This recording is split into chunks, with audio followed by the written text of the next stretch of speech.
Hello everyone. അപ്പോൾ ഒരു സന്തോഷ വാർത്തയായിട്ടാണ് ഞാൻ വന്നിട്ടുള്ളത്. നിങ്ങൾക്ക് എല്ലാവർക്കും അറിയായിരിക്കും നമ്മുടെ CHSLന്റെ ഒഫീഷ്യൽ നോട്ടിഫിക്കേഷൻ വന്നിട്ടുണ്ട്. കഴിഞ്ഞ ദിവസം തന്നെ നമ്മൾ ഒരു ഇമ്പോർട്ടന്റ് നോട്ടീസ് ചെയ്തിരുന്നു റിവൈസ്ഡ് ഡേറ്റിനെ പറ്റിയിട്ടുള്ള.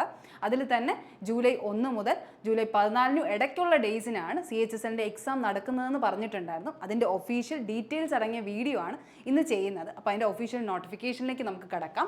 ആദ്യം തന്നെ ഓൺലൈൻ ആപ്ലിക്കേഷൻ നമ്മുടെ അപ്ലൈ ചെയ്യാനുള്ള ആപ്ലിക്കേഷൻ്റെ സൈറ്റ് ഓപ്പൺ ആയിട്ടുണ്ട്. 8/4/2024 ഇന്നലെ തന്നെ സൈറ്റ് ഓപ്പൺ ആയിട്ടുണ്ട്. നമുക്ക് ലാസ്റ്റ് ഡേറ്റ് എന്ന് പറയുന്നത് 7/5/2024 ലാസ്റ്റ് ഡേറ്റ് പറയുന്നത്. 7/5/2024 അടുത്ത മാസത്തേക്കാണ് പറഞ്ഞിട്ടുള്ളത്. അപ്പം നിങ്ങൾ ആരും എന്ത് ചെയ്യുക, ലാസ്റ്റ് നിമിഷത്തേക്കൊന്നും കാത്തിരിക്കാതെ ഉടനെ തന്നെ എന്ത് ചെയ്യുക, അപ്ലൈ ചെയ്ത് സ്റ്റാർട്ട് ചെയ്യുക. അതുപോലെ തന്നെ ഇനി കറക്ഷൻ്റെ ഡീറ്റെയിൽസ് പറയുന്നുണ്ട്. കറക്ഷനുള്ള ഡേറ്റും കൂടെ പറഞ്ഞിട്ടുണ്ട്. അതെന്ന് പറഞ്ഞാൽ 10/5/2024 11/5/2024 ആ ഡേറ്റ് പറയുന്നത്, കറക്ഷൻ ഡേറ്റ്. ഈ ഒരു പോസ്റ്റൊക്കെ അപ്ലൈ ചെയ്യുന്നതിൻ്റെ ശേഷമുള്ള കറക്ഷൻ ഡേറ്റ് ആണ് പറയുന്നത്. അത് കഴിഞ്ഞിട്ട് നമുക്കറിയാം ടയർ 1ൻ്റെ എക്സാം ആണ് നടക്കുന്നത്. നേരത്തെ പറഞ്ഞ പോലെ തന്നെ ജൂൺ ജൂലൈ ആ ഒരു ടൈമിലാണ് നടക്കുന്നതെന്നാണ് അവർ പറയുന്നത്. ശരിക്കും പറഞ്ഞാൽ ജൂലൈ 1 മുതൽ 14 ഇടയ്ക്കുള്ള ഡേയ്സിനാണ് അത് നടക്കാൻ പോകുന്നത്. അടുത്തിനി നമുക്ക് ഇതിൻ്റെ പോസ്റ്റുകൾ നോക്കാം. ഇപ്പോൾ വന്നിട്ടുള്ള പോസ്റ്റ് എന്ന് പറഞ്ഞാൽ ഒരു 4 പോസ്റ്റിലേക്കാണ് ഇപ്പോൾ വിളിച്ചിട്ടുള്ളത്. ആ പോസ്റ്റുകൾ ഏതൊക്കെയാണെന്ന് നോക്കാം. ഫസ്റ്റ് എന്ന് പറയുന്നത് ലോവർ ഡിവിഷൻ ക്ലർക്കാണ്. ലോവർ ഡിവിഷൻ ക്ലർക്ക് എന്ന് പറഞ്ഞ പോസ്റ്റിലേക്കാണ് ഫസ്റ്റ് വിളിച്ചിട്ടുള്ളത്. ലോവർ ഡിവിഷൻ ക്ലർക്കും ജൂനിയർ സെക്രട്ടേറിയറ്റ് അസിസ്റ്റൻറ്റും 2 പോസ്റ്റിലേക്കാണ് ഇപ്പോൾ പറഞ്ഞിട്ടുള്ളത്. അതിൻ്റെ പേ സ്കെയിൽ വന്നിട്ട് ലെവൽ 2 ആണ് പേ സ്കെയിൽ പറയുന്നത്. ഇനി സെക്കൻഡ് എന്ന് പറയുന്നത് നമ്മുടെ ഡേറ്റ എൻട്രി ഓപ്പറേറ്റർ എന്ന് പറഞ്ഞ രണ്ടാമത്തെ പോസ്റ്റ് പറയുന്നത്. ഡേറ്റ എൻട്രി ഓപ്പറേറ്ററിൻ്റെ 2 പോസ്റ്റായിട്ട് തിരിച്ച് അവർ പറയുന്നുണ്ട്, പേ സ്കെയിൽ മാറ്റി പറയുന്നുണ്ട്. അപ്പോൾ അതെന്ന് പറഞ്ഞാൽ പേ സ്കെയിൽ ലെവൽ 4ഉം അതുപോലെ തന്നെ ഗ്രേഡ് എ പോസ്റ്റിൽ ലെവൽ 4ഉം ആയിട്ടുള്ള ഡേറ്റ എൻട്രി ഓപ്പറേറ്റിംഗ് ആണ് ആ പോസ്റ്റുകൾ പറയുന്നത്. അപ്പോൾ ഇനി അതിൻ്റെ ബാക്കി ഡീറ്റെയിൽസിലേക്ക് നമുക്ക് കിടക്കാം.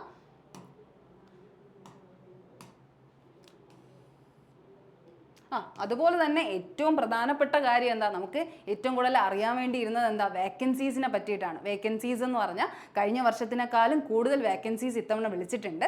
അതെന്ന് പറഞ്ഞാൽ 4000 അടുപ്പിച്ച് വേക്കൻസി വിളിച്ചിട്ടുണ്ട്. 3712 വേക്കൻസീസ് പറഞ്ഞിട്ടുണ്ട്. 4000 അടുപ്പിച്ച് വേക്കൻസി ഉണ്ട്. ഉറപ്പായിട്ടും ഈ വേക്കൻസീസ് ഇപ്പോൾ വന്നിട്ട് ടെൻഡേറ്റീവ് വേക്കൻസിയെക്കാളും കൂടുതലായിട്ട് എന്തായാലും ഉറപ്പായിട്ടും വേക്കൻസീസ് വിളിക്കും. അതുകൊണ്ട് ഉറപ്പായി നിങ്ങൾ എന്ത് ചെയ്യുക, അപ്ലൈ ചെയ്ത് സ്റ്റാർട്ട് ചെയ്യുക. അടുത്തിനി നമുക്ക് ഏജ് ലിമിറ്റാണ് നമുക്ക് അറിയേണ്ടത്. ഏജ് ലിമിറ്റ് എങ്ങനെയാണ് ഏജ് ലിമിറ്റ് വരുന്നതെന്ന് നോക്കാം. കാണുന്നുണ്ടായിരിക്കും ഈ 3 പോസ്റ്റിലേക്കാണ് ഇപ്പോൾ വിളിച്ചിട്ടുള്ള. Data entry operator, lower division clerk, junior secretary assistant, ഈ 3 പോസ്റ്റിലേക്കാണ് ഇപ്പോൾ വിളിച്ചിട്ടുള്ളത്. നാഷണാലിറ്റി പറയുന്നുണ്ട് ഇന്ത്യൻ ആണ്.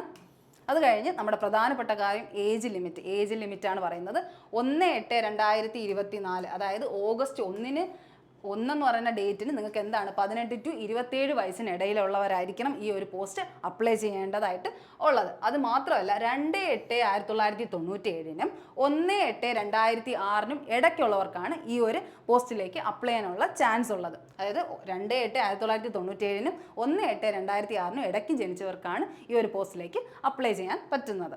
അത് മാത്രമല്ല നിങ്ങൾക്ക് എല്ലാവർക്കും അറിയാമായിരിക്കും ഏജ് റിലാക്സേഷൻ എന്ന് പറഞ്ഞ സാധനം ഉള്ളതുകൊണ്ട് തന്നെ നിങ്ങൾക്ക് എന്ത് ചെയ്യാം, ഏജ് റിലാക്സേഷൻ വരുന്നുണ്ട്. SC/STക്ക് ആണെങ്കിൽ 5 years റിലാക്സേഷനും, OBCക്ക് ആണെങ്കിൽ 3 years റിലാക്സേഷനും, PWD കാറ്റഗറിക്കും ഒരു റിലാക്സേഷൻ പറയുന്നുണ്ട്.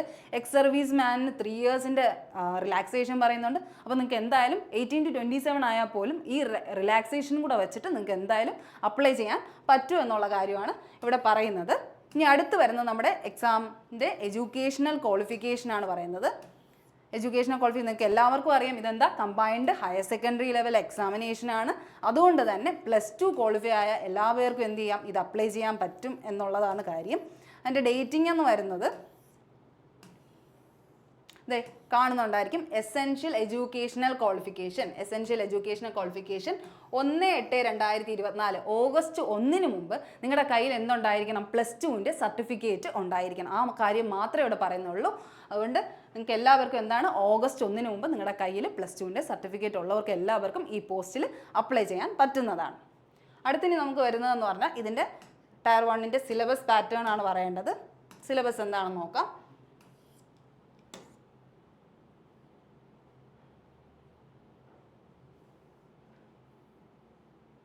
സിലബസ് ടയർ 1ൻ്റെയും ടയർ 2ൻ്റെയും സിലബസ് പറയുന്നുണ്ട്.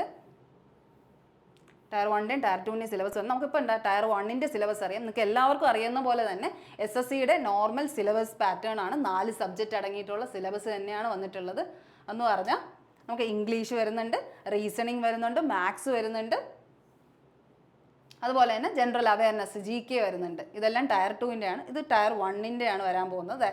ഇതാണ് നമ്മുടെ സ്കീം എന്ന് പറഞ്ഞാൽ സിലബസ് പാറ്റേൺ എന്ന് പറഞ്ഞാൽ ഇതാണ്. നിങ്ങൾ കാണുന്നുണ്ടായിരിക്കും. സബ്ജക്റ്റ് എന്ന് പറഞ്ഞാൽ ഇംഗ്ലീഷ് ലാംഗ്വേജിന് എത്ര മാർക്കിന് 25 നമ്പർ ഓഫ് ക്വസ്റ്റ്യൻസ് ആണ് പറഞ്ഞത്. ഇത് റീസണിങ് ജനറൽ ഇൻ്റലിജൻസിൽ നിന്ന് 25 ക്വസ്റ്റ്യൻസ്, ജനറൽ ആപ്റ്റിറ്റ്യൂഡ് നമ്മുടെ മാത്സിൽ നിന്ന് 25 ക്വസ്റ്റ്യൻസ്, അതുപോലെ തന്നെ GK ജനറൽ അവയർനെസ്സിൽ നിന്ന് 25 ക്വസ്റ്റ്യൻ. അപ്പോൾ എത്രയായി 100 ക്വസ്റ്റ്യൻസ് ആണ് ടോട്ടൽ നമുക്കുള്ളത്. 100 ക്വസ്റ്റ്യൻസ്. പക്ഷേ മാർക്ക് കാണുന്നുണ്ടായിരിക്കും 50 വെച്ച് 4 സബ്ജക്റ്റിനും കൂടെ 200 മാർക്കാണ് വരുന്നത്. 200 മാർക്കിനാണ് എക്സാംസ് നടക്കാൻ പോകുന്നത്. 200 മാർക്ക് എന്ന് പറഞ്ഞാൽ 100 ക്വസ്റ്റ്യൻസ് 200 മാർക്കിനാണ്. അപ്പോൾ നിങ്ങൾക്ക് അറിയായിരിക്കും × 2 എന്ന് വെച്ചാൽ പോയിന്റ് നമുക്ക് കറക്റ്റ് ആൻസർ ആണെങ്കിൽ 2 മാർക്സും, അതുപോലെ തന്നെ നെഗറ്റീവ് ആണെങ്കിൽ നമുക്ക് എത്ര 0.5 വെച്ചാണ് റെഡ്യൂസ് ആവുന്നത്. അപ്പോൾ നിങ്ങൾക്ക് എല്ലാവർക്കും പഠിച്ചു തുടങ്ങാനുള്ള അവസരമാണ്. അത് മാത്രമല്ല ഈ 100 ക്വസ്റ്റ്യൻ നമുക്ക് എത്ര മിനിറ്റ് കൊണ്ടാണ് എഴുതേണ്ടത്? 60 മിനിറ്റ്സ് ആണ്. അതായത് 1 അവർ ടൈമിലാണ് നിങ്ങൾക്ക് ഇത് ചെയ്ത് തീർക്കേണ്ട ടൈം ലിമിറ്റ് എന്ന് പറയുന്നത്. അപ്പം ഈ ഒരു വീഡിയോയിൽ കൂടെ തന്നെ നമ്മൾ എല്ലാ കാര്യങ്ങളും പറഞ്ഞിട്ടുണ്ട്. എഡ്യൂക്കേഷണൽ ക്വാളിഫിക്കേഷൻ പറഞ്ഞു, അതുപോലെ തന്നെ സിലബസിൻ്റെ കാര്യങ്ങൾ പറഞ്ഞു, ഏജ് ലിമിറ്റ് പറഞ്ഞു, ബാക്കി എല്ലാ ഡീറ്റെയിൽസും പറഞ്ഞിട്ടുണ്ട്. ഇനി എന്തെങ്കിലും ഇതല്ലാണ്ട് നിങ്ങൾക്ക് ആർക്കെങ്കിലും എന്തെങ്കിലും ഡൗട്ട്സ് ഉണ്ടെങ്കിൽ താഴെ കാണുന്ന കമൻറ്റ് സെക്ഷനിൽ അറിയിക്കാവുന്നതാണ്. മാത്രമല്ല നിങ്ങൾ ഉടനെ തന്നെ എന്ത് ചെയ്യുക, എല്ലാം മനസ്സിലായവർ ഉടനെ തന്നെ അപ്ലൈ ചെയ്ത് തുടങ്ങുക. മാത്രമല്ല പ്രിപ്പറേഷൻസ് തുടങ്ങേണ്ട ടൈം ആയിട്ടുണ്ട്. ജൂലൈയിലാണ് എക്സാം എന്ന് പറഞ്ഞ് ടൈം വൈകിക്കേണ്ട, ഉടനെ തന്നെ പഠിച്ചു തുടങ്ങുക. അപ്പോൾ എല്ലാവർക്കും നല്ലൊരു ഡേ ആശംസിക്കുന്നു. താങ്ക്